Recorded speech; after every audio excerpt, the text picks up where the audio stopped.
박근혜 정부 시절에 이 복지 정책이 항상 문제였습니다. 네. 최근 그렇게 제동에 걸렸던 정책들이 풀려나고 있어요. 대표적인 당시 피해자, 예. 당시 피해자 이재명 성남시장이 스튜디오에 모셨습니다. 안녕하십니까? 네, 반갑습니다. 당시 복지 관련 뉴스 해가지고 이제 이재명 시장이 뭐 하려고 그러는데 못하게 하는 거. 네. 못하게 하면 막 들어눕고 그러셨죠. 네. 재벌 주전공이 원래 뭐 그런 거 있는데. 네. 밥 안 먹고 막 들어눕고 막 해달라고 해. 단식 많이 했죠. 여러 가지 하셨어요. 광화문에서 들어누우신 거 기억하시는지 모르겠는데 여러분들이. 며칠 들어누우셨죠? 열하루 들어 있었죠. 네. 네. 보통은 단식이라 표현하는데 전 들어누웠어요. 들어누운 게 낫네요. 네. 생떼를 쓰는 거죠. 막 해달라고 막. 그렇죠. 뭐 예를 들어 불합리하게 우리를 대우하니까 생떼라도 써야. 그쪽도 어차피 논리적으로 앞뒤가 딱딱 맞는 결정이 아니잖아요. 그러니까 이쪽도 앞뒤가 딱딱 맞는 말만 해봐야 소용이 없거든요. 그러니까 저는 뭐 박근혜 정부의 그런 태도 충분히 이해하죠. 그들은 원래 국가의 이익이나 국민의 편익보다는 자기 세력, 개인적 이익 또는 감정이 우선하는 집단이었기 때문에 원래 그런 집단이니까 이해했죠. 그리고 이재명 시장님이 하는 게 만약에 인정이 되면 다른 지자체도 다 할 거 아닙니까? 그렇죠. 그리고 거기 이제 된다는 게 보여지잖아요. 자기들이 그동안 일부러 안 했다는 게 드러나는 거예요. 그러죠. 이게 저들이 제일 두려워하는 거는 똑같은 예산을 가지고도 전혀 다른 새로운 사업들을 할 수 있다는 게 증명되는 게 싫었던 거죠. 그때 들어누웠는데 뭐 크게 효과는 없었어요. 아니 정책 자체는 뭐 개선되지 않았는데 효과 있었죠. 이재명이 누군지 알게 됐죠. 그렇죠. 저 들어놓은 사람 누구야? 그 정도 효과 있었는데. 근데 이번에 이제 그렇게 안 되던 것이 이제 그 정권이 바뀌고 난 다음에 해결된 것 중에 하나가 지금 무상교복 사업이라는 게 있습니다. 저는 이쪽은 잘 모르겠는데 무상교복이라는 게 말 그대로 교복을 그냥 나눠주는 거예요? 복지 시책의 일환으로 교육비 지원 사업 같은 거죠. 예를 들면 수업료를 면제해 줄 수도 있고 학용품을 이제 무상 급식은 이제 굉장히 급식도 있는데 그런 분들이 없는데 교복을 입어야 되니까 이제 의무 교육 또는 뭐 교육에 필요한 비용을 국가가 부담해 주자 이런 차원에서 중학교 무상 교복을 저희가 시행을 했고요. 아, 중학교. 그 다음 단계는 이제 고등학교를 확대하는 중인데. 박근혜 정부는 중학생이고 고등학생이고 무조건 다 막았던 거고 성남시의 자유한국당 측은 중학생 교복은 동의를 했는데 고등학생 교복은 1년 내내 계속 막고 있는 상태죠. 근데 그 마지막 반대 이유가 정부에서 동의하지 않았다. 아, 였었는데. 근데 지금 이제 동의는 아니고 정확하게 얘기하면 이제 수용. 우리는 반대 아니다. 이건 지자체가 결정할 일이다. 그렇죠. 뭐 그렇게 된 건데 저희가 다시 임시에 소집해서 요구해 볼 생각인데요. 이제 결론은 봐야 되겠습니다. 걸림돌은 없어진 거 아닙니까 사실상 정부가 막는 것도 아니고. 그런데 시의회는 달라요. 그러니까 매번 다르니까 이유가. 그때. 그때 다르기 때문에 이번에도 답을 안 하고 있다고 그래요. 언론들이 물으니까. 근데 이제 반대했던 논리는 뭐였습니까? 처음에는 돈이 없다. 또 그 다음에는 성남시는 돈이 있잖아요. 있어요. 우리는 예산을 다 마련을 하는데 지금도 한 300억 이상 또 남아 있거든요. 저금하고 있는 상태입니다. 근데 그게 이유가 안 되니까 그 다음에는 가난한 사람만 줘라. 그래서 가난한 사람 이미 주고 있다. 그 다음에 이제 마지막으로 나오는 이유가 정부가 이거 하지 말라고 하지 않냐. 이 스토리가 그렇게. 근데 이유가 시시때때로 바뀌기 때문에 이번에 저희가 임시회 요구해서 다시 추경으로 편성을 할 텐데 어떤 결론을 낼지는 또 가봐야 될 것 같습니다. 그렇군요. 어쨌든 이제 정부 차원의 걸림돌 없었는데 무상급식에서 이제 한 단계 더 나가서 교복도 무조건 사야 되는데 그러면은 이거 지자체에서 해결해 주겠다 이렇게 나서는 거잖아요. 그렇죠. 지자체든 교육청이든 교육에 필요한 비용은 사실은 교육 자체가 그 선택이 아니라 필수이기 때문에 이제는 고등학교까지는 그 비용을 국가가 부담하는 게 맞죠. 거기 좀 더하면 지금 이번 문재인 정부의 국정 계획 중에 고교 무상교육이 들어가 있습니다. 아, 고교 무상교육도 들어가 있어요? 이미 들어가 있습니다. 예, 들어가 있고요. 또 하나 더 말씀을 드리면 일부에서 그런 얘기예요. 아, 교복을 없애버리지 그러냐 이런 반론이 꽤 있습니다. 네, 그렇죠. 그런데 그렇게 할 수도 있죠. 그거는 교복이 왜 유지가 되고 있는지를 잘 모르고 하는 얘기죠. 만약에 교복을 없애면 학교에서 그야말로 일종의 패션쇼가 벌어질 수 있습니다. 좋잖아요, 패션쇼. 근데 문제는 돈이죠. 예를 들면 학생들 사이에 자산 오히려 그렇죠. 그걸 오히려 막기 위해서 사실 교복을 입는 측면이 아주 강합니다. 그것도 뭐 일리 있는 이야기네요. 그건 근데 지금 현재는 어떻습니까? 전국 중학교가 다 교복을 입어요? 의무는 아닌데 대체적으로 입고 있죠. 그런 이유로 해서. 네, 그렇습니다. 왜냐하면 학부모들이 교복을 입자고 그래요. 교복 자율화가 됐다가 다시 그렇게 네. 돌아갔군요. 네. 여러 가지 시행착오 끝에. 그렇습니다. 네. 아하. 그래서 교복을 대부분 입는다. 그러면 그 교복은 학교마다 다 다르죠, 조금씩. 조금씩 다르죠. 그 똑같은 교복 같은 학교 내에서도 교복마다 또 차이가 있습니까? 싼 교복, 비싼 뭐 교복. 그럴 수 있죠. 뭐 소위 이제 그렇구나. 비싼 그 뭐라 그러면 상표를 붙인 비싼 천을 쓴다든가 상표를 붙인다든가. 상표 때문에 주로 그러죠. 약간 맵시가 다른다든가 뭐 그런 거겠죠. 그렇죠. 근데 주로 상표입니다. 예를 들면 어느 회사에 상표를 붙였냐. 예를 들면 뭐 선전 많이 하는 그런 대기업 것이냐 아니면 뭐 중소기업 것이냐에 따라 가격 차이겠는데 품질 차는 크게 나지는 않고요. 그래서 저희가 사실 이런 것도 기억해 봤어요. 교복을 다 지급해야 된다면 현금으로 줘서 사게 하는 것보다는 교복 생산 협동조합을 만들어서 교복을 골라 입게 하자. 저희 성남시는 이미 교복 생산자 협동조합을 만들어 놓은 상태입니다. 다 만들어냈는데 하지 못하고 있는 거죠. 왜냐하면 실제로 성남의 교복 생산 업체들이 대기업에 납품을 하고 있어요. 이미. 알겠습니다. 그런데 거기에 생산 원가보다는 훨씬 비싼 가격으로 대기업들이 받고 있죠. 그럼 만약에 이 문제가 성남시에서 해결이 되고 그 성남시에서 교복을 무상으로 학생들에게 다 지급하는 것을 하고 나면 이게 이제 무상급식이 그랬듯이 다른 지자체로 퍼져나갈 수도 있겠네요. 그렇습니다. 이래서 다른 지자체들이 재정 상황이 어려우니까 이거 부담이 되지 않냐라고 얘기하는데요. 이건 전혀 사실이 아닙니다. 왜 사실 아닙니까? 보통은 시군들처럼 재정이 어려운 지역 얘기들 하지 않습니까? 그 제가 하나 예를 들어봤는데요. 경기도에 6만 명대의 군 단위가 하나 있습니다. 예를 들면 거기는 1인당 예산이요 한 5, 600만 원씩 됩니다. 성남시 같은 경우는 1인당 예산이 1년에 200만 원이에요. 그런데 그쪽에는 예를 들면 우리는 30억 가까이 들지만 거기는 학생이 몇 명 없잖아요.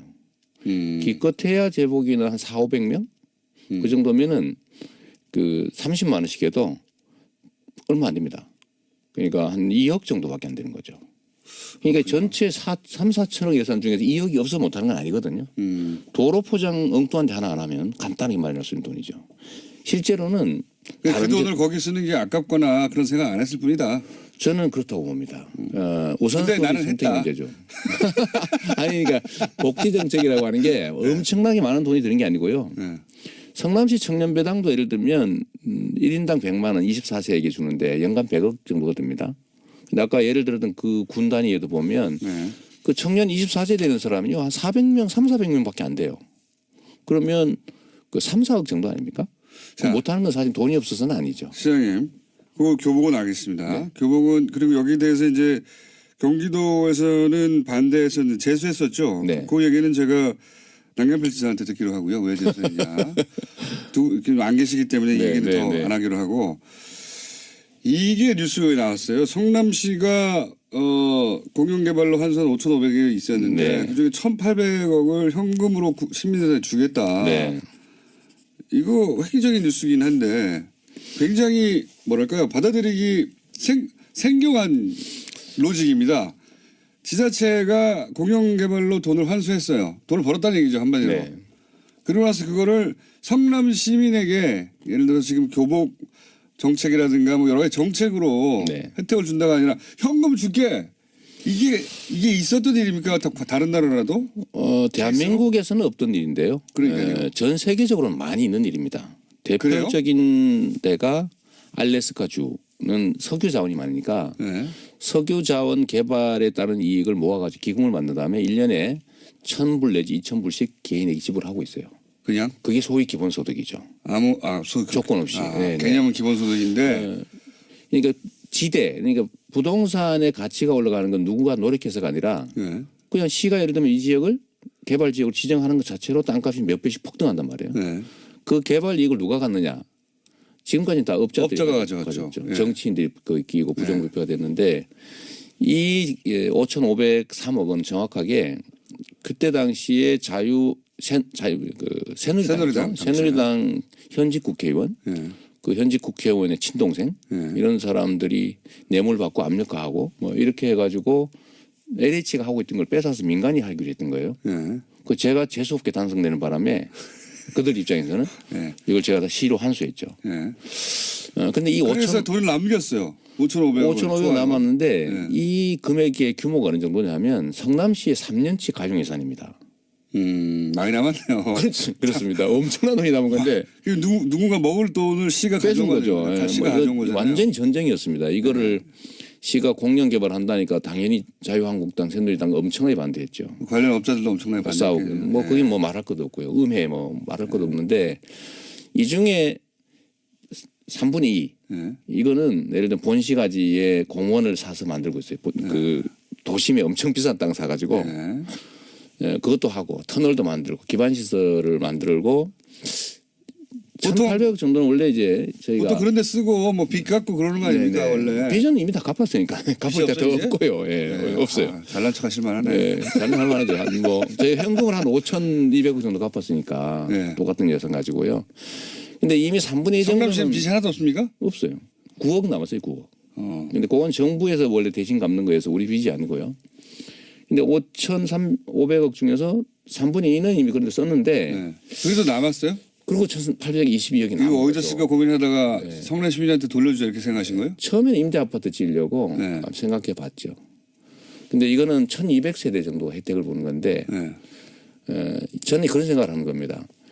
자날자떡이라고 이게 정치 잘하면 자다가도 날바닥 떡이 떨어질 수도 있고 잘못하면 날벼락 맞을 수도 있다. 이거를 우리가 사실은 좀 체감할 필요가 있거든요.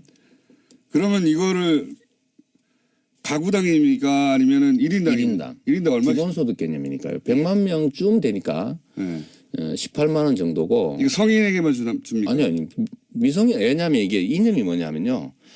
시민들이 맡긴 주권을 행사해서 생긴 일종의 불로소득이기 때문에 성인만 가질 이유는 없죠.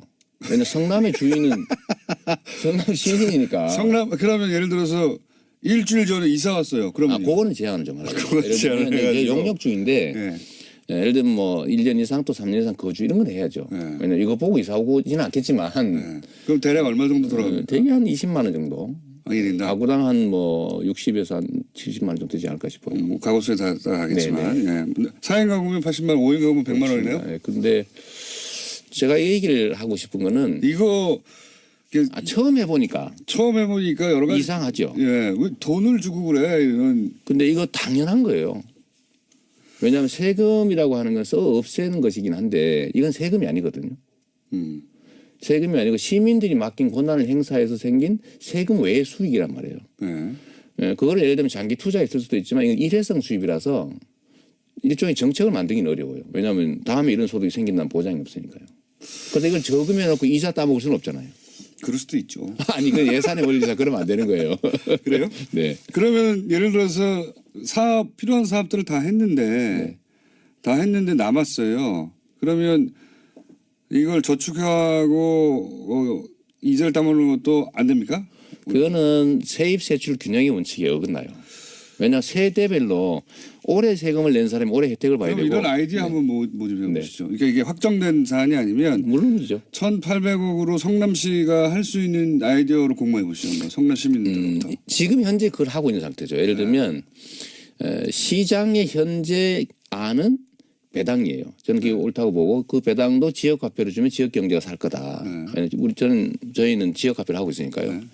그게 시장이 아닌데 뭐 이걸 그 전문가의 용역도 들고 시민사회에 던졌으니까 여기 반대 의견들도 나오죠.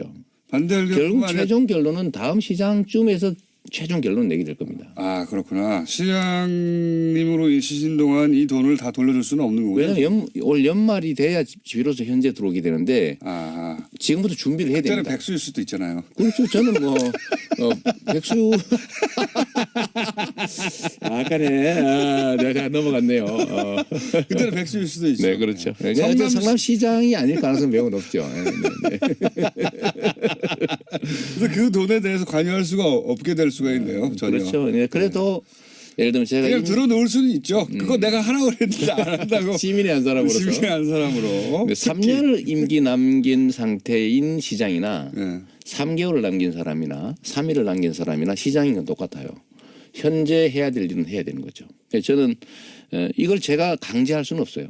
의회도 동의해야 되고 시민들도 공감해야 되고 그래서 의견들이 좋은 게 많으면 바꿀 수도 있는 거죠. 이거는 제가 보기에는 이렇게 되든 안 되든 이런 아이디어를 던졌자는 자체가 제가 보기에는 거의 들어눕는 수준의 발상의 전환이라고 봅니다. 예. 대한민국의 가장 심각한 문제는 엄청난 불평등과 격차고요. 이 불평등과 격차 중에서 가장 심각한 원인은 지대입니다. 소위 불로소득이죠. 부동산 불로소득을 환수해야 됩니다. 자, 시장님 시간 다 됐어요 이제. 벌써요? 제가 아침 5시 반에 일어나가지고 왔는데 벌써 이렇게 끝냈어요. 이재명 시장이었습니다.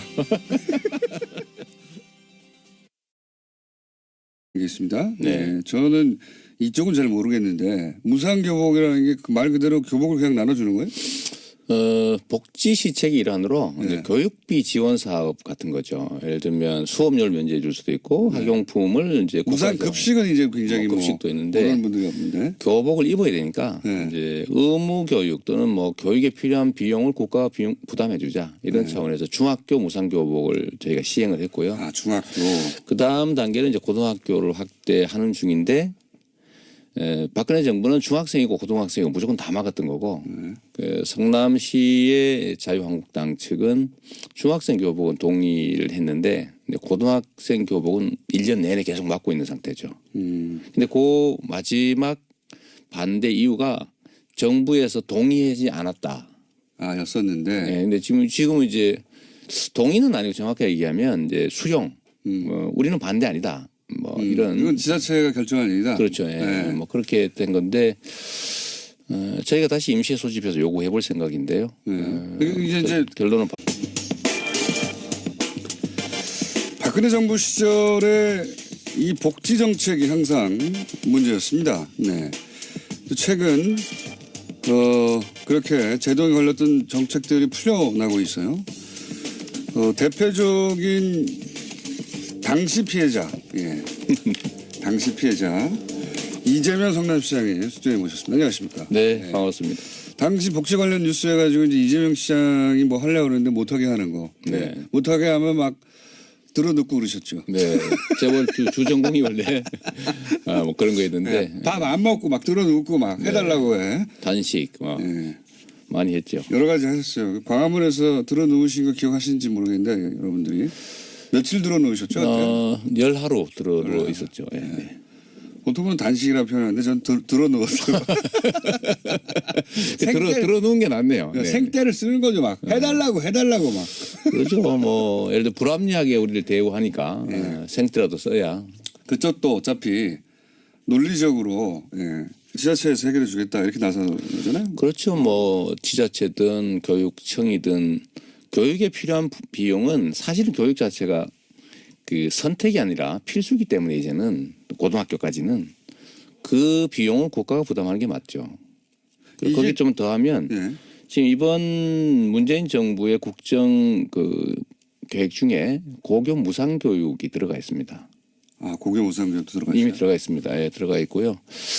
또 하나 더 말씀을 드리면 일부에서 그런 얘기예요. 교복을 없애버리지 그러냐 이런 반론이 꽤 있습니다. 네, 그렇죠. 그런데 수도 있죠. 그거는 교복이 왜 유지가 되고 있는지를 잘 모르고 하는 얘기죠. 만약에 교복을 없애면 학교에서 그야말로 일종의 패션쇼가 벌어질 수 있습니다. 좋잖아요, 패션쇼. 근데 문제는 돈이죠. 예를 들면 학생들 사이에 자산 오히려 그렇죠. 그걸 막기 위해서 사실 교복을 입는 측면이 아주 강합니다. 그것도 뭐 일리 있는 이야기네요. 그거는 근데 지금 현재는 어떻습니까? 전국 중학교가 다 교복이 봐야 되겠습니다. 걸림돌 없어진 거 아닙니까 사실상 정부가 막는 것도 아니고. 그런데 시의회는 달라요. 그러니까 매번 다르니까 이유가. 그때. 그때 다르기 때문에 이번에도 답을 안 하고 있다고 그래요. 언론들이 물으니까. 근데 이제 반대했던 논리는 뭐였습니까? 뭐 처음에는 돈이 없다. 뭐 또 그 다음에는 성남시는 돈이 있잖아요. 있어요. 우리는 예산을 다 마련을 하는데 네. 지금도 한 300억 이상 또 남아 있거든요. 저금하고 있는 상태입니다. 근데 그게 이유가 안 되니까 그 다음에는 가난한 사람만 줘라. 그래서 가난한 사람 이미 주고 있다. 그 다음에 이제 마지막으로 나오는 이유가 정부가 이거 하지 말라고 하지 않냐.